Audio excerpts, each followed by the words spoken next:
Back here on SportsLine, a final from Toronto to pass along. On the ice tonight, the Predators fall to the Maple Leafs by a final of 3-0. Just the second time they've ever been shut out by Toronto in the history of the franchise. So a bit of a disappointing night for a team that has been stellar here in the month of November, especially away from home.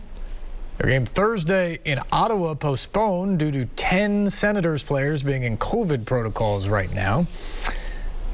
They'll be back on the ice Saturday night in Montreal against the Canadiens, trying to get back on track. Preds have played such great hockey here lately. But for now, we go back to the Titans, overcoming so much. Just during the break saw that the Sunday Night Football in America crew now has the Titans #1 in their power rankings. People are starting to believe, despite all the injuries.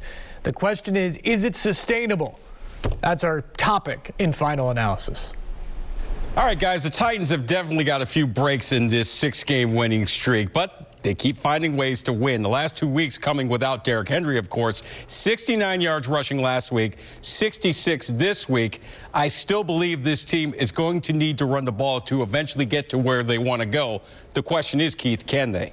I don't know if they can, but you're absolutely right, JB. They're going to have to. Look, 66 yards and 69 yards isn't going to get it. They're going to have some nice games where the running game is effective, where that defense has to respect it, which will help out Ryan Tannehill, the pass game a little bit, but they're going to have to get that running game going, John. I'm with you, Keith, and I think the key here is it's not about bulk of carries, but distribution of carries and playing with a lead or playing close. Because with Derrick Henry, it didn't matter the score. The offense was still going to go through him, and he could still keep you in games. I don't think this running back group can do that.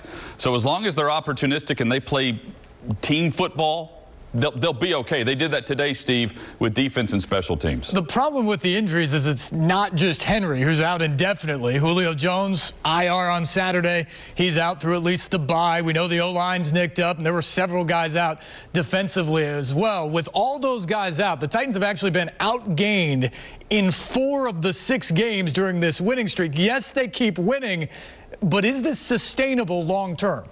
Well, look, I know they have to keep winning. They keep winning. They're doing it. So it's been sustainable for them during the streak. So I think that with this team actually knows about themselves. It doesn't matter who's out there. They go out there with the game plan that the coaches have put in place, and they use their leaders to go out there and make sure everybody's on point. And it's been a formula for winning this year so far. Well, you know what it's like to have defense lead your teams, right? I mean, Keith did that. This defense is leading the way, so they can maintain. And then I point to quarterback. Their quarterback, Ryan Tannehill, can lift the play of everyone around him. And it's not easy to do, but the best quarterbacks in the league do it week in and week out. Ryan Tannehill needs to protect the football, and he needs to be at his best down the backstretch of this season. There are a lot of shades of that 2008 season with this Titans team right now. They're playing like 2008, and hopefully they can keep it going.